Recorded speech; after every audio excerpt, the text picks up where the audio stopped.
Karena yang disuruh ini tidak dapat dipertanggungjawabkan dan tidak ada kesalahan di dalamnya, maka mohon izin majelis menggunakan bahasa Latin. Qui mandat ipse fecisse videtur. Siapa yang memerintah dianggap telah melakukannya sendiri. Baik, saudara ahli, kami ingin memperdalam hal ini. Mohon saudara ahli menjelaskan tentang kategori orang yang terlibat dalam sebuah tindak pidana namun hanya berperan sebagai alat yang dipergunakan saja. Apakah itu hanya untuk orang gila atau orang yang dibawa todongan senjata saja, atau ada kondisi lain yang dapat membuat orang itu dapat dikategorikan hanya sebagai alat? Mohon penjelasan saudara. Iya, dengan singkat saja karena tadi saya sudah jelaskan di awal, pasal 44 itu adalah anturkening vatsbarhet karena keadaan jiwanya dalam pertumbuhannya itu terganggu atau terganggu karena penyakit. Dia berikik ontological atau cyclic storing, merupakan alasan pemaaf. Ada juga orang yang tadi berada dalam keadaan daya paksa relatif ketika dia ditodong senjata, dia diperintahkan untuk melakukan suatu tindak pidana, misalnya untuk membunuh orang lain. Itu adalah overmah dalam konteks relatif. Yang kemudian juga ada dalam konteks pasal 51 ketika dia diberikan perintah, sesungguhnya menurut Profesor Van Bemmelen dalam buku Hukum Pidana 1 halaman 196, dia berada dalam keadaan terpaksa karena menghadapi konflik. Di satu sisi dia menghindari kewajiban untuk dipidana karena nggak boleh membunuh orang lain. Di sisi lain dia juga ada ketaatan dan kepatuhan untuk melaksanakan perintah tersebut. Baik, terima kasih, sangat mencerahkan. Selanjutnya saudara ahli, apa saja syarat-syarat bagi seseorang untuk dapat dikategorikan sebagai uitloker atau pihak yang menggerakkan? Ya, jadi kalau bicara tentang uitloker, memang orang yang orang yang menggerakkan ini, dia hanya bisa dipertanggungjawabkan sebatas apa yang digerakkan, apa yang dia bujuk, apa yang dianjurkan. Tetapi memang cara-caranya itu bersifat limitatif. Artinya ada orang yang menggerakkan, itu disebut dengan aktor intelektualis, dan orang yang digerakkan ini dia disebut aktor materialis. Tapi orang yang digerakkan ini sesungguhnya dua-duanya bisa dimintakan pertanggungjawaban karena memang setelah tergerak ada kehendak untuk melakukan itu. Sedangkan kalau dibandingkan dengan Don Plehen, orang yang disuruh itu sebenarnya tidak dapat dipertanggungjawabkan karena tidak ada kesalahan dari orang yang disuruh sebagai manus ministra. Inilah bedanya antara sekaligus menjawab antara Don Plehen dan juga Uitlooking. Baik, untuk membuat lebih terang, saya akan bertanya berdasarkan pernyataan tadi yang rekan kami sampaikan sebelumnya tentang perintah penembakan atau pembunuhan yang dilakukan atasan terhadap bawahan.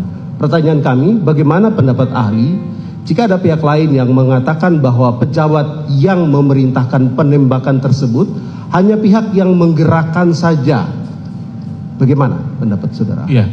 Jadi kalau ada pandangan lain yang mengatakan bahwa ini hanya kegerakan, hanya gerakan saja, hanya menggerakkan saja atau uitlooking saja, maka dalam upaya mencari kebenaran material perlu dilihat fakta-fakta yang terkait. Baik. Bagaimana kebenaran material atau kebenaran hakiki yang diperoleh dari serangkaian fakta yang menunjukkan adanya suatu perbuatan pidana dan upaya-upaya untuk mewujudkan suatu delik tadi.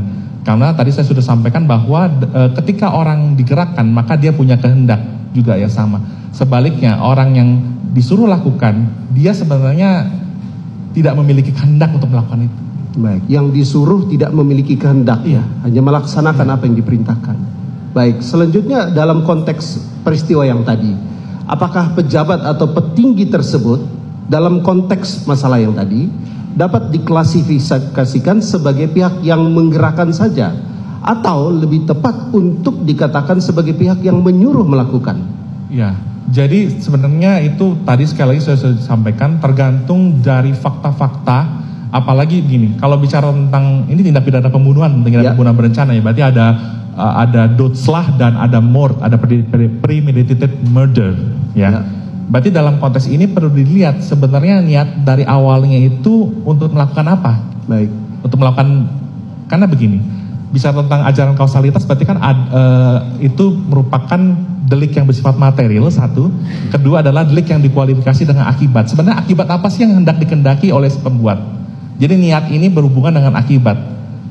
Akibat apa yang sebenarnya dikehendaki oleh si pembuat? Baik itu dia dalam kapasitas sebagai manus domina, sebagai orang menyuruh lakukan, atau dalam konteks sebagai aktor intelektualis, Akibat apa yang hendak dikendaki? Itulah untuk menjawab seluruh pertanyaan pelaku yang disuruh ini atau orang yang digerak ini masuk dalam kualifikasi yang mana, kurang lebih seperti itu. Oke. Baik, terima kasih saudara ahli. Kami ingin kembali ke pasal 51 KUHP ya. Menurut ahli, bagaimana dalam hal terdapat keraguan dalam memaknai atau menafsirkan rumusan pasal 51 ayat 1 KUHP secara apa yang tertulis dalam norma undang-undang atau secara gramatikal? Dan apakah yang menjadi latar belakang peristiwa atau kejadian yang melandasi aturan perumusan aturan perintah jabatan, baik secara historis maupun secara filosofis? Iya, mohon izin majelis, ketika saya melihat beberapa referensi, memang contoh-contoh yang diberikan oleh beberapa penulis buku tidak terlalu clear menjelaskan hal ini, gitu ya. Bahkan ini membuat seringkali terjadi perdebatan di luar sana tentang perintah jabatan atau amtelk bevel. Ya wajar saja ketika kita membaca secara gramatikal, ini kok boleh orang melakukan perbuatan pidana ya? Padahal perbuatan tersebut adalah perbuatan yang melawan hukum dan dilarang. Oleh karena itu kita perlu kembali pada penafsiran, kalau ada keraguan ya atau penafsiran gramatikal, kita perlu kembali kepada penafsiran historis atau historia legis dan penafsiran teleologis, keadaan sosial dan faktor-faktor yang membuat pembentuk undang-undang merumuskan pasal 51 ini. Boleh saya sampaikan alasan filosofisnya majelis? Ini berasal dari adagium id danum dat qui ubidare ius vero nulla culpa est qui parere necessit, yang artinya pertanggungjawaban tidak akan diminta terhadap atau kepada mereka yang patuh melaksanakan perintah, melainkan terhadap mereka yang memberikan perintah tersebut. Nah, kalau bicara tentang ajaran filosofis, boleh saya jelaskan sedikit dengan singkat majelis. Ini sama tuanya dengan peradaban kerajaan Romawi yang sudah mengenal dunia kemiliteran sedemikian rupa. Pada waktu itu ada pemimpin dari pasukan besar yang prajuritnya sakit keras. Pemimpin atau perwira ini begitu sayang pada prajuritnya. Dan ketika dia mendengar ada kabar seorang guru yang bisa menyembuhkan prajurit ini, dia mendatangi guru tersebut, tapi tanpa membawa prajurit yang sakit. Mungkin guru itu bertanya pada waktu itu, mana yang sakit yang mau saya sembuhkan, mana? Gitu. Tapi apa yang dikatakan oleh perwira ini, dia bilang ini, aku ini juga seorang bawahan. Kalau aku suruh prajurit, aku datang, dia datang. Kalau aku suruh prajurit, aku pergi, dia pergi. Dan kalaupun aku menyuruh yang lain untuk melakukan perintah, maka yang lain itu akan melakukan perintah. Dan sang guru ini begitu takjub dengan jawaban dari guru itu. Dan yang pernah satu mau tahu apa yang terjadi? Seketika itu juga prajurit yang sakit itu sembuh. Itulah filosofis yang mendasari perintah jabatan ini, salah satu diantaranya ya. Demikian. Baik, terima kasih saudara ahli, sangat mencerahkan bagi kami semua ya. Saudara ahli, tadi ahli mengatakan bahwa yang dihapuskan dalam pasal 51 ayat 1 KUHP adalah elemen melawan hukum dari suatu pelaksanaan perintah jabatan.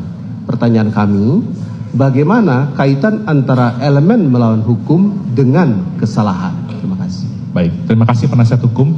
Jadi bicara tentang elemen melawan hukum atau whether like hate, itu adalah keadaan yang bersifat objektif.